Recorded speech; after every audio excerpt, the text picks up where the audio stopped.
Good morning আপুরা। স্টোরিতে আমার এই রান্নাঘরের ছবি দেওয়ার পর থেকে আমি এত টেক্সট পেয়েছি। অনেকের মধ্যে আমি অনেক ভাগ্যবতী, নিজের একটা সংসার পেয়ে গেছি, সন্তান পেয়ে গেছি, আল্লাহ নাকি একসাথে অনেক দিয়েছে, এরকম কিছু কথা আমি পেয়েছি। বাই দ্য ওয়ে, আমি নাস্তাতে চাঁদপুর মাঠের এই বাটারটা খাচ্ছি রুটি দিয়ে। এটা এত মজা খেতে, তোমরা একবার হলেও ট্রাই করি। এদিকে আমাদের ঘরের অন্যান্য কাজকর্ম শুরু হয়ে গেছে, যেহেতু আমরা ইনশাল্লাহ শিফট করছি। আমি যেটা বলছিলাম, আমাকে যারা ভাগ্যবতী মনে করছো তাদেরকে বলছি, আমি এই মাসে আমার বিয়ের 10 বছর আমি পা দিয়েছি। এখন 10 বছর বিবাহিত জীবনের যদি 10 বছর পরে এসে কোনো নারী সংসার পায়, সংসার শুরু করে, তাহলে কি তাকে ভাগ্যবতী বলা যায়? সোশ্যাল মিডিয়াতে যা দেখি তার 50% হচ্ছে আসল আর 50% হচ্ছে ক্যামেরার বাইরের ঘটনা। মানে একটা ঘটনার পিছনে যে এত কিছু থাকে, এত স্ট্রাগল, এত নির্ঘুম রাত, এগুলো আসলে কখনো বলাই হয় না। আগে আমি আজকে অনেক মজা করে একটা লতি রান্না করেছি বাঁশপাতা শুটকি দিয়ে, সাথে হচ্ছে ট্যাংরা মাছ ভুনা করছিলাম, আর তার সাথে গরুর মাংস বসিয়েছি। এটা আলাদা ভিডিও তোমরা অলরেডি দেখে ফেলেছো। গরুর মাংসে আমি চাঁদপুর মার্টের ওই ঘি দিয়েছি। উফ,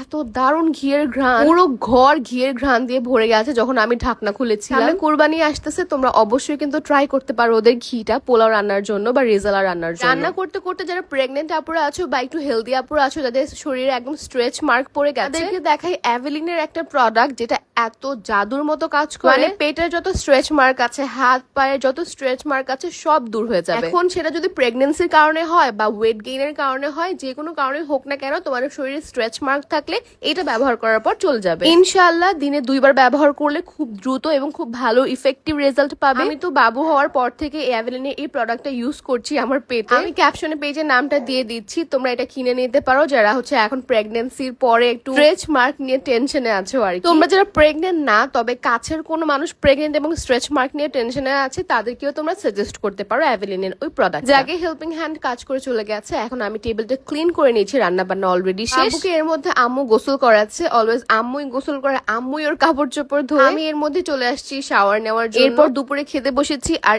এই লতিটা এত মজা হয়েছে খেতে। কোথাও শুনেছিলাম যে মেয়ে সংসার করতে চায় মন দিয়ে, সে নাকি সংসার পায় না। আমার এই কথাটা সত্যও মনে হয়েছে। আমি সবসময় একটা সংসার চেয়ে এসেছি, আর সংসার মানে কিন্তু আমার কাছে একা থাকতে চাওয়া না। সংসার মানে হচ্ছে নিজের স্বাধীনতা, যেখানে আমি কোনো একটা জিনিস কোথাও রাখলে কেউ সরাবে না, যেখানে রাতের বেলা আমি কোনো কিছু রান্না করলে কেউ নাক সিটকাবে না, যেখানে রান্না করতে বাধা দেওয়া হবে না, যেখানে রান্না করতে চাইলে বিচার বসানো হবে না। যাকে আমি খুবই এক্সাইটেড। আমি অল্প অল্প করে কত জিনিস যে কিনছি নতুন করে, এগুলো করার সুযোগ আমি এর আগে কখনো পাইনি, এই জন্য হয়তো বা এক্সাইটমেন্ট আরো অনেক বেশি। আমরা গিয়েছিলাম কৃষি মার্কেটে একটা কাজে, আসার পথে সলিমুল্লাহ রোডে এই মেলাটা বসছে, তো এখান থেকে আমি টুকটাক অনেক কিছু কিনেছি। এর মধ্যে কিন্তু সিরামিকের প্রোডাক্ট গুলো তোমরা অলরেডি দেখে ফেলেছো, আর ঝুড়িটা কিনেছিলাম আমি এখান থেকে। এতদিনে কিন্তু অনেকগুলো পেজ থেকে হোম ডেকোরের আইটেম পেয়েছি, অনেক কিছু, কিন্তু কখনো ঘর সাজানো হয়। বেডরুমের বাইরে আমার তেমন কোনো অধিকার ছিল না কোনো কিছু সাজানোর, আর আমার এক বেডরুম আমি কত কিছু দিয়ে সাজাবো বলো? আমি চিন্তা করতেছি ওইগুলো দিয়ে আমি আস্তে আস্তে করে সবকিছু সাজাবো, নতুন নতুন কিছু আইটেম কিনবো। এগুলো তোমাদের অলরেডি দেখিয়েছি, তোমরা অনেকে জিজ্ঞেস করেছো কোন মেলা থেকে কিনেছি। আমি সলিমুল্লাহ রোডের মেলা থেকে কিনেছি। আমি ভেবেছিলাম নিউ মার্কেট থেকে এগুলো কিনবো, কজ এগুলো অনেক সুন্দর সুন্দর কালেকশন আছে, তবে এই মেলাতে দেখলাম যে কমে পাওয়া যাচ্ছে, জন্যই নেয়া। আর তোমরা জিনিসগুলো এত পছন্দ করেছো।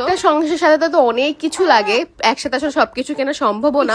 টুকটাক করে জিনিস কিনে অল্প অল্প করেই আমি সংসারটাকে সাজাবো চিন্তা করে। বিছানার চাদর আমি এটা কিনেছি, আমার অনেক পছন্দ, হোয়াইট কালারের চাদর। আসার পথে মোমো কিনে এনেছিলাম আর নওশাদের স্যুপ কিনে এনেছিলাম। পরে বিকালের নাস্তায় খাচ্ছিলাম। নওশাদের স্যুপটা না একদম রুগীদের খাবার মনে হচ্ছিল, কেন জানো আজকে একদমই এনজয় করিনি খাবারটা। এরপর বাবুকে নিয়ে একটু ডাক্তার দেখাতে বের হয়েছিলাম। বাচ্চাদের যে এটা সেটা সারাক্ষণ লেগেই থাকে, এটা বাচ্চা হওয়ার পর বুঝতে পারছি। আল্লাহ সব বাচ্চাদেরকে সুস্থ রাখুক, বাচ্চারা অসুস্থ হলে কি যে পেরেশানিতে ভুগতে হয়। যাকে আজকে এই পর্যন্তই।